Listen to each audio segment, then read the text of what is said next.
And Mr. Vaid, if they were involved in the Delhi riots, and that's a very grave charge that was leveled, if they were involved in trying to foment trouble in Uttar Pradesh, communal situation in Uttar Pradesh, a request was made to ban this organization in 2020 by multiple state governments. Sir, is this action too little and too late?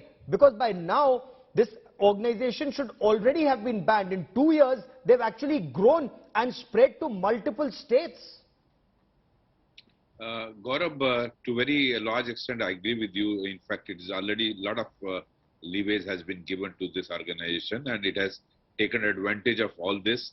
Unfortunately, in India, politics takes its even in organizations like this, which threaten countries' security, internal security, and mere banning was not the solution. You banned Simi, what happened? You came out with Indian Mujahideen, then banned Indian Mujahideen, what happened? All those cadres joined here. And so what's the solution? That's a very important point to make. What's the solution? Yes, the solution is go for a very detailed investigation. Let it take time. Go for evidence collection, in coordinated action. Have external and internal intelligence on board. Get as much data about it. Where are this funding is coming for it?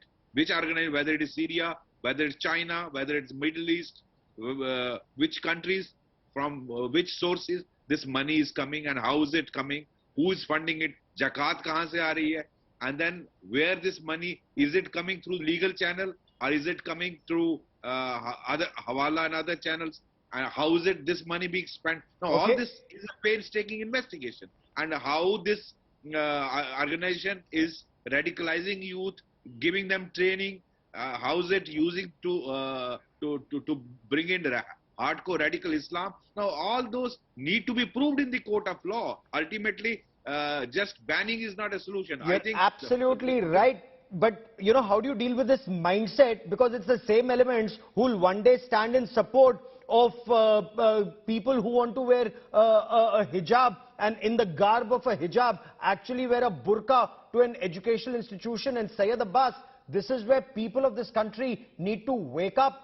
They need to realize, and if you read that Phulwari Sharif document that talks about making India an Islamic state by 2047, this is exactly the template. Whether it is anti-CA riots or that burqa agitation or whatever else, you know, they may want to do, the hijab agitation, pick up issues like this to foment trouble in society.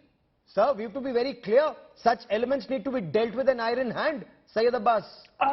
Yeah, absolutely, Gaurav Saab. That's previously what I said. This India is a beautiful democracy, and no power, no radical outfit can even change one leaf out of the constitution. Let me address what Vaid Saab said. Vaid Saab made a very good point. Mere banning is not enough. Many of the BJP spokespersons have said, Simi ko ban kiya, kya hua? They took form of PFI. The fact is, Gaurav Saab, I'm going to make a very controversial statement here. Every time weed grows on the land of India, our motherland, we need to uproot the weed from the roots. That is the way to go. Absolutely zero tolerance when it comes to the national interest. Okay. We need to understand here, and the Bharatiya Janata Party needs to understand, only because it eats into the vote bank of a Congress